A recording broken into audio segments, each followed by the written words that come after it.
Hello दोस्तों, क्या हाल चाल है। उम्मीद है सभी मस्त होंगे, तंदुरुस्त होंगे। दोस्तों, आज हम नेक्स्ट क्लास लेके आए हैं जिसमें रासायनिक अभिक्रियाओं के प्रकार के बारे में बात करेंगे। पिछली क्लास में हमने अभिकारक उत्पाद रासायनिक समीकरण के बारे में बात करी थी। रासायनिक समीकरण को संतुलित कैसे करते हैं उसके बारे में हमने बात करी थी। आज जो क्लास होगी उसमें रासायनिक अभिक्रियाओं के प्रकार के बारे में बात करेंगे भाई, ठीक है। एक प्रकार यहाँ से जरूर आता है आपके एग्जाम में, टिप्पणी के तौर पर उस पर टिप्पणी आती है। 2 नंबर का आ जाए या 3 नंबर का आ जाए, एक एक नंबर भी बहुत महत्वपूर्ण होता है। चलिए बात करते हैं रासायनिक समीकरण के और रासायनिक अभिक्रियाओं के प्रकार के बारे में। रासायनिक अभिक्रियाओं के प्रकार। अब रासायनिक अभिक्रियाओं के प्रकार के बारे में बात करेंगे। हमारी जो रासायनिक अभिक्रिया हैं वो कई प्रकार की हैं। जैसे कि हम बात करेंगे किसके बारे में, संयोजन अभिक्रिया के बारे में। किसके? संयोजन अभिक्रिया के बारे में, ठीक है। एक बात करेंगे हम वियोजन अभिक्रिया के बारे में। वियोजन अभिक्रिया, ठीक है। एक बात करेंगे विस्थापन अभिक्रिया के बारे में। विस्थापन अभिक्रिया। एक बात करेंगे द्विविस्थापन अभिक्रियाओं के बारे में। द्विविस्थापन अभिक्रिया। एक बात होगी आपकी द्विविस्थापन अभिक्रिया होगा। एक होगा ऑक्सीकरण व अपचयन। एक होगा आपका ऊष्माक्षेपी व ऊष्माशोषी अभिक्रियाओं के बारे में।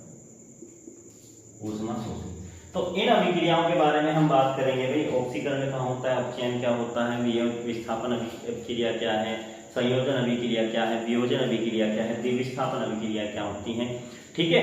तो अब हम इन्हें हम इन्हें आज इस क्लास में सभी इन अभिक्रियाओं के बारे में बात करेंगे, ठीक है भाई। तो सबसे पहले जो आपकी अभिक्रिया स्टार्ट होती है वो स्टार्ट होती है संयोजन। चलिए दोस्तों, बात करते हैं संयोजन अभिक्रिया की। संयोजन अभिक्रिया क्या होती है भाई? देखिए, हमने पिछली क्लास में अभिकारक और उत्पाद के बारे में बात करी थी भाई, कि अभिकारक और जो अभिकारक जुड़ते हैं, अभिकारक से क्या प्राप्त होते हैं, उत्पाद प्राप्त होते हैं। तो ऐसी ही संयोजन अभिक्रिया है। संयोजन अभिक्रिया में क्या होता है कि जब अभिकारक दो या 2 से अधिक अभिकारक मिलकर एक नया उत्पाद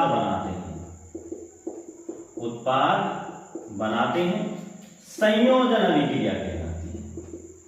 संयोजन अभिक्रिया कहलाती है। अब जरा एक चीज, हम इसे थोड़ा डेफिनेशन को थोड़ा चेंज भी कर सकते हैं कि जब 2 या 2 से अधिक पदार्थ मिलकर एक नया पदार्थ बनाते हैं उसे संयोजन अभिक्रिया कहते हैं।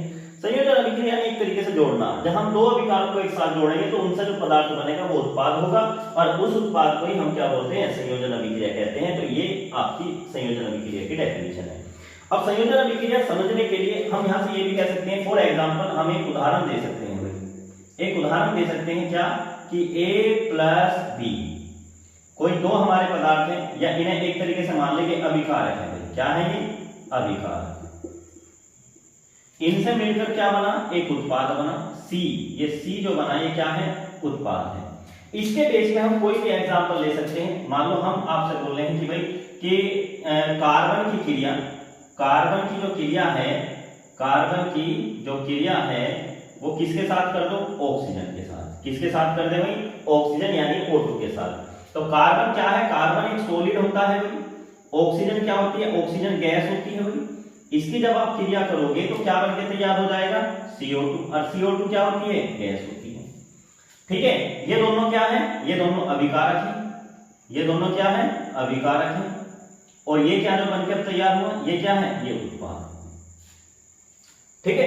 तो ये क्रिया आपकी संयोजन कहलाती है कि जब दो या दो से अधिक अभिकारक मिलकर एक नया उत्पाद बनाते हैं, एक उत्पाद बनाते हैं, उसे संयोजन अभिक्रिया कहते हैं। For example A plus B, और यहाँ से ए प्लस बी और हमारा जो नया उत्पाद बना वो क्या है, सी है। इसकी जगह हम एक एग्जाम्पल लेते हैं कि कार्बन की क्रिया ऑक्सीजन से कर रहे हैं। कार्बन सॉलिड होता है, ऑक्सीजन यानी गैस होती है, तो आपको क्या प्राप्त हुई, CO2 यानी कि गैस प्राप्त हुई है, जिसे कार्बन डाइऑक्साइड बोलते हैं। तो कार्बन की क्रिया ऑक्सीजन से करेंगे तो कार्बन डाइऑक्साइड प्राप्त हुई, जो कि एक उत्पाद है। ठीक है भाई, तो ये डेफिनेशन है किसकी, संयोजन अभिक्रिया की भाई। अब बात करते हैं किसके बारे में, वियोजन अभिक्रिया के बारे में। चलिए भाई बात करते हैं वियोजन अभिक्रिया की। वियोजन अभिक्रिया क्या होती है? वियोजन मीन्स होता है, संयोजन का हमने पढ़ा था, संयोजन मीन्स होता है जोड़ना, और वियोजन मीन्स होता है तोड़ना भाई। वियोजन के बारे में अगर हम बात करें तो वियोजन में क्या होता है, जब एक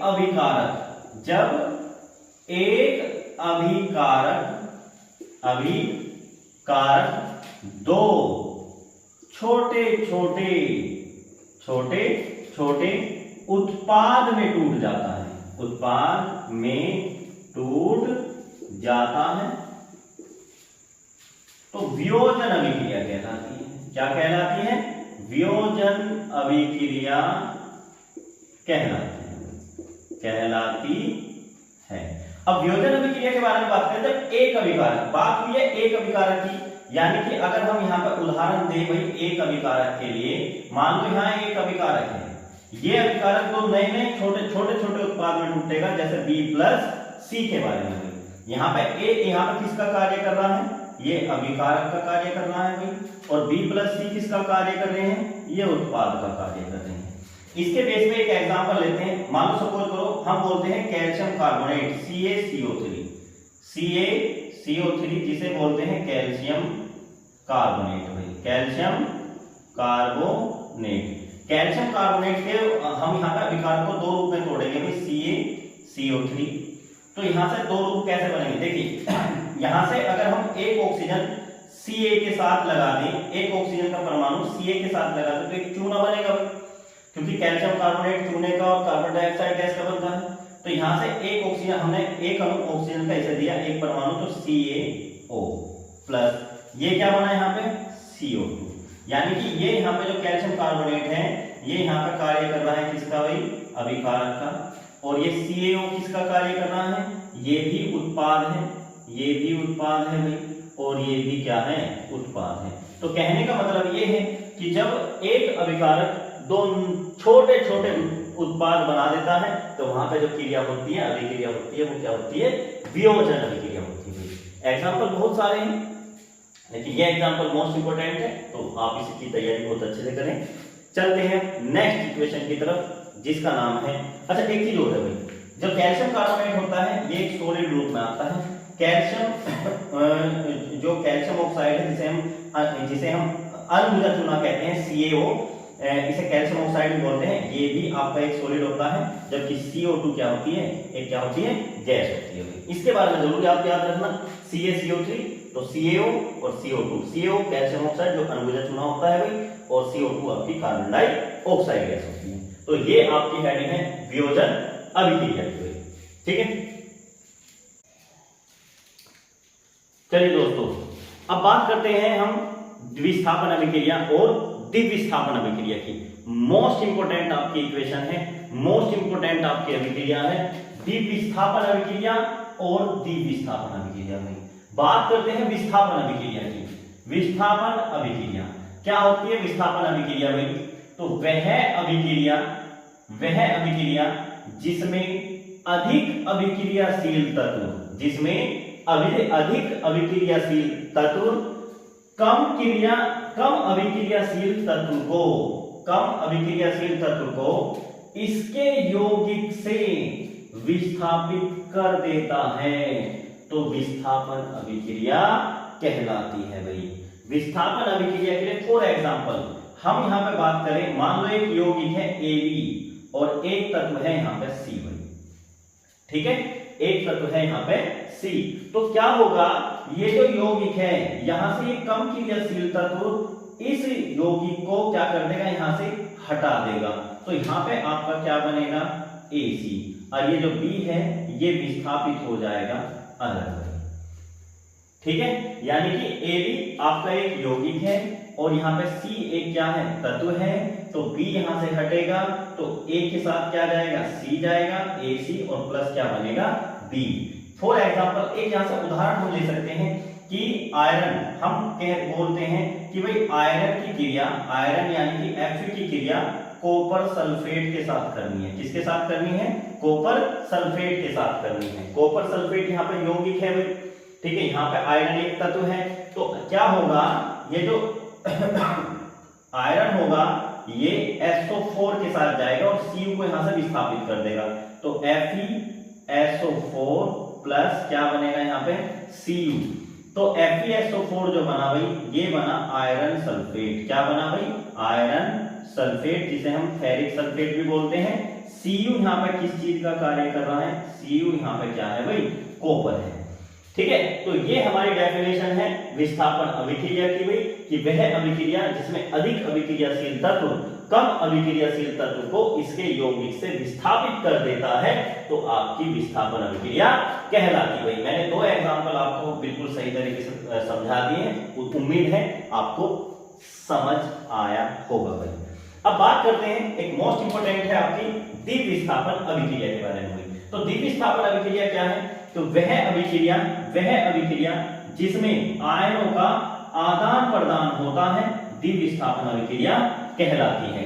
आयनों का आदान प्रदान का मतलब क्या है, देखो मान लो ये हमारी क्रिया है AB और यहाँ पे है CD भाई, ये AB है और ये क्या है, यहाँ पे CD है, तो क्या होगा, आयनों का आदान प्रदान क्या होगा, A जाएगा C के साथ तो बनके तैयार होगा AC, और B जाएगा D के साथ तो क्या बनके तैयार होगा भाई, BD।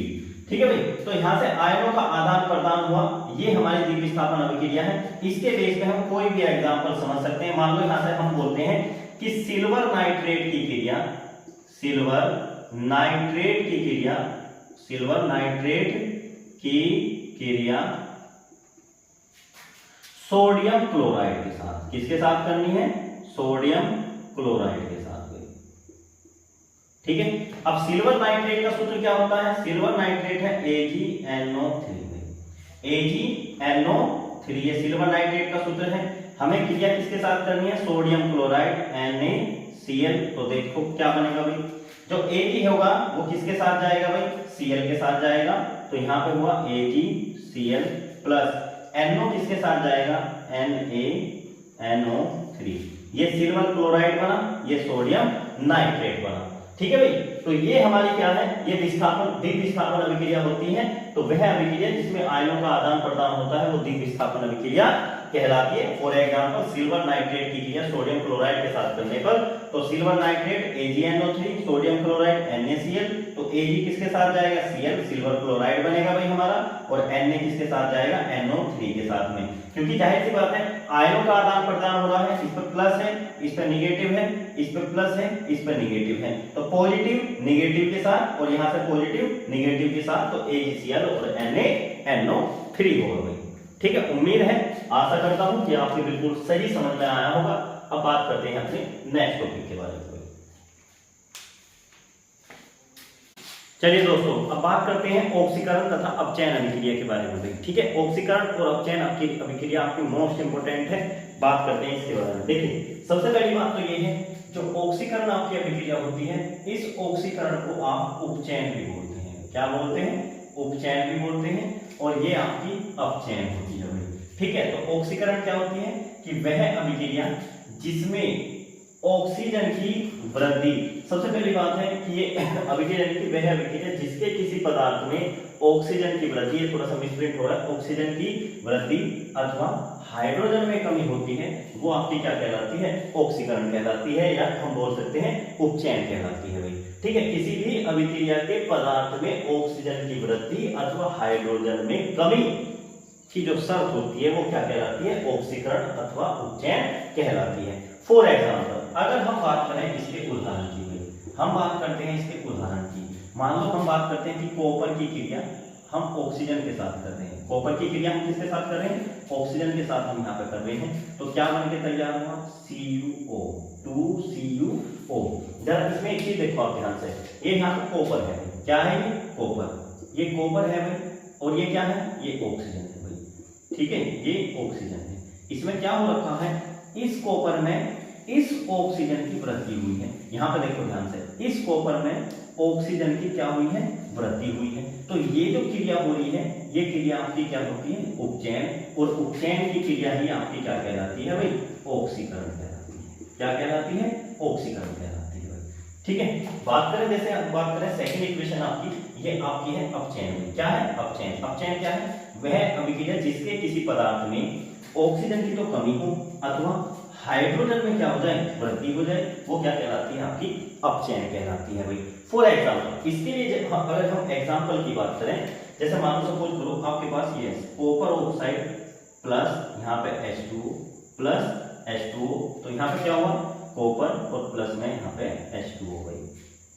अब जरा इस चीज को आप ध्यान से देखो, यहाँ पे आपका कॉपर ऑक्साइड, यहाँ क्या है, कॉपर ऑक्साइड, यहाँ हाइड्रोजन है भाई। कॉपर ऑक्साइड यहाँ से यहाँ तक देखो आप, यहाँ पे ऑक्सीजन है कॉपर के साथ में, लेकिन यहाँ कॉपर के साथ ऑक्सीजन यहाँ से विस्थापित हो चुकी है, यानी कि ऑक्सीजन में कमी हुई है। और जहां ऑक्सीजन में कमी होती है वहां पे क्या होता है भाई, वहां अपचयन होता है। क्या होता है, वहां पे अपचयन होता है। यहाँ पे हाइड्रोजन है, हाइड्रोजन के साथ देखो ध्यान से, यहाँ ऑक्सीजन में वृद्धि हुई है। बात ध्यान रखना, यहाँ पे मैं हाइड्रोजन में वृद्धि नहीं कर रहा, यहाँ पे मैं हाइड्रोजन के साथ में इस ऑक्सीजन की वृद्धि हुई है। अगर इस ऑक्सीजन की यहाँ पर वृद्धि हुई है तो ये जो यहाँ पे ये वाली जो शर्त होगी, हाइड्रोजन और ऑक्सीजन के साथ ये वाली जो शर्त होगी, ये आपकी उपचयन होगी। ये क्या होगी, उपचयन, जिसे हम बोलते हैं ऑक्सीकरण। क्या बोलते हैं, ऑक्सीकरण। ठीक है, ऐसी बहुत सी आपकी क्रियाएं हैं जिसके बारे में हम बात करेंगे। ऑक्सीकरण और उपचयन पहचानने की जो शर्त होगी उसके बारे में हम बात करेंगे भाई। ठीक है, तो ये हमारी ऑक्सीकरण अभिक्रिया और ये आपकी अपचयन है। तो उम्मीद है कि आपको बिल्कुल सही तरीके से समझ आया होगा। इसके कुछ और एग्जाम्पल हम लेते हैं भाई, जिससे आपका ये टॉपिक बिल्कुल क्लियर हो जाए। चलिए दोस्तों, अब बात करते हैं, हमने दो एग्जाम्पल लिए हैं ऑक्सीकरण और अपचयन छांटने के भाई, कि ऑक्सीकरण और अपचयन को आप कैसे अलग अलग करेंगे, कैसे बताएंगे कि ये ऑक्सीकरण है और ये अपचयन है भाई। देखिए, हमने दो इक्वेशन ली है, एक तो है 2PbO + C और 2Pb और यहाँ पे CO2 भाई। हमने सबसे पहली बात है ऑक्सीकरण की डेफिनेशन हमने पढ़ी है कि जिसमें ऑक्सीजन की वृद्धि हो अथवा हाइड्रोजन में कमी हो, वो आपकी क्या है, ऑक्सीकरण होता है भाई। अब जरा ध्यान से देखिए, यहाँ 2PbO है यानी लेड ऑक्साइड है, यहाँ लेड ऑक्साइड है और यहाँ पे क्या है, सिर्फ लेड है। तो यहाँ पे क्या हो रहा है कि यहाँ पे ऑक्सीजन की कमी हुई है भाई, यहाँ पे ऑक्सीजन की क्या हुई है, कमी हुई है। और जहां ऑक्सीजन की कमी होती है वहां क्या होता है भाई, अपचयन होता है भाई। क्या होता है, वहां पे अपचयन होता है। ठीक है, यहाँ देखो आप ध्यान से, ये कार्बन है, कार्बन से यहाँ पे क्या बना, कार्बन डाइऑक्साइड, यानी कि ऑक्सीजन की वृद्धि हुई है। अगर ऑक्सीजन की वृद्धि हुई है तो ये है भाई आपका उपचयन भाई। क्या है, उपचयन हुई है, जिसे हम ऑक्सीकरण भी बोलते हैं। क्या बोलते हैं, ऑक्सीकरण। ठीक है, चलिए बात करते हैं सेकंड की। यहाँ पे है ZnO यानी जिंक ऑक्साइड प्लस कार्बन, यहाँ पे CO और यहाँ पे है जिंक। जरा आप ध्यान से देखो, यहाँ जिंक है और जिंक ऑक्साइड से यहाँ पे क्या है, जिंक है। तो यानी कहने का मतलब है ऑक्सीजन की इसमें कमी हुई है, जिसमें ऑक्सीजन की कमी होती है भाई, वो क्या कहलाता है, अपचयन। क्या कहलाता है भाई, अपचयन कहलाता है। यहाँ कार्बन से CO बना, तो ये आपका क्या है, उपचयन है भाई, क्योंकि यहाँ पे ऑक्सीजन की क्या हुई है, वृद्धि हुई है भाई। ठीक है, ये अपचयन है और ये उपचयन है। तो इस तरीके से हम ऑक्सीकरण और अपचयन में अंतर छांट सकते हैं। ठीक है, अब दोस्तों इसमें हमारे जो ऊष्माक्षेपी अभिक्रिया है और ऊष्माशोषी अभिक्रिया है, विकृत गंधिता है, संक्षारण है, उसे हम अपनी नेक्स्ट वीडियो में लेके आएंगे। तो तब तक आप हमें सपोर्ट करें बहुत अच्छे से। और अगर आपको वीडियो अच्छी लगी हो तो प्लीज़ लाइक करें, सब्सक्राइब करें, कमेंट करें, शेयर करें। धन्यवाद।